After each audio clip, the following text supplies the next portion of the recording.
Cette chanson est sortie le 19 avril 2019 et la chanson, elle est trop magnifique et trop incroyable.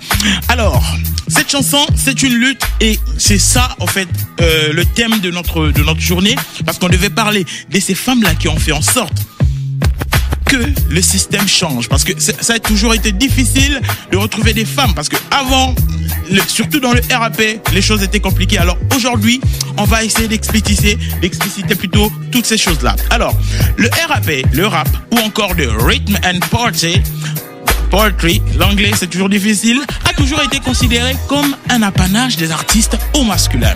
Vers les années 70, où il a pris sa place dans le 4e art, donc la musique, on ne retrouvait que des hommes et le rap a été relié à la virilité et a dispensé les femmes du privilège de s'exprimer dans cette discipline-là. Mais en 1997, oh là là là là, sous les ondes de Queen Latifah, Lil Kim, j'espère que vous le connaissez, Lil Kim viendra par son album Sopa Dopa Fly. J'adore le nom. Sopa Dopa Fly, changer la donne dans l'industrie de Tupac et de Biggie. Alors là, viendra ensuite Madame Lil Kim qui va sortir sa première production sous Timbaland. La rappeuse extrêmement ouverte se distingue par sa polyvalence et l'efficacité de ses titres.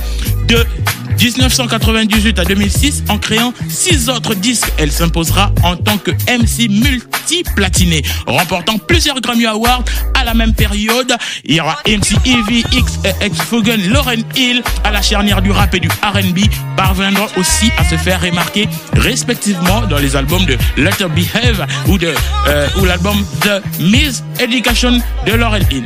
Donc, ces artistes féminins ont fait beaucoup de choses, mais il a toujours été difficile pour s'imposer dans ce milieu où les hommes règnent en maître, souvent victimes du sexisme et de la discrimination liée au genre des femmes, devraient faire en fait 3 fois plus pour être riches et puissantes, pour être aussi surtout respectées et prendre la part égale dans l'industrie musicale. En France, j'espère que tout le monde les connaît, les femmes comme Sophie Bramley ou encore Laurence Tuitou, c'est un peu compliqué, Laurence Tuitou, ont d'abord intégré le secteur hip-hop par la production des musiciens, par la production des musiciens et des émissions comme Yo, etc. Ils sont entrés dans des labels emblématiques, mais ces femmes-là, sur les scènes de rap, il n'y avait pas de femmes sur les scènes de rap français. Mais néanmoins, certaines rappeuses se font connaître par leur engagement politique et féministe, à l'image de Salia. Je pense que personne aujourd'hui ne connaît Salia, qui fait ses débuts au club Globo en tant que la première femme à se produire sur les scènes emblématiques de Paris. Dès le départ, elle se démarque par ses textes sur le racisme, sur la condition féminine. Son titre Enfant du ghetto, qui figure sur la première compilation du hip-hop Rap Attitude en 1990, porte sur une thématique politique peu abordée à l'époque, celle des enfants issus de l'immigration algérienne. Mais tout ça n'avait pas toujours changé les choses dans l'industrie. Mais au début des années 2000, une femme révolutionne le rap français, dominé jusqu'ici par les figures masculines comme les NTM, les Lunatiques, tous ces gens que vous connaissez.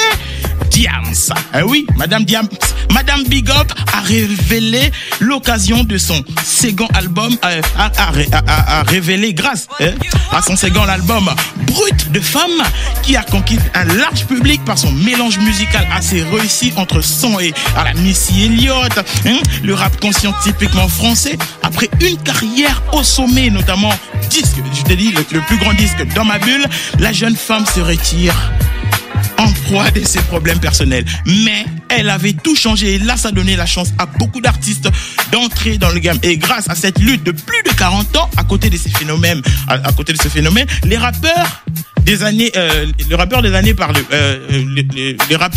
ont créé par des années des mouvements comme Be God qui était pour promouvoir les droits et l'éducation des filles, créés par Beyoncé. Aujourd'hui, on a de plus en plus de figures emblématiques qui ont même changé la donne. Et aujourd'hui, on a Aya Nakamura, Nicki Minaj, toutes ces femmes qui ont changé des choses et qui sont plus écoutées que les hommes et effectivement qui gagnent beaucoup de choses, beaucoup de thunes, beaucoup d'argent que les hommes. Et comme on peut le dire, il ne faut toujours pas abandonner quand on n'a pas encore atteint ses objectifs. Donc, voilà ce qui était de ces femmes qui ont tout changé, ces femmes qui se sont battues pour changer l'industrie qui était dominée par les hommes.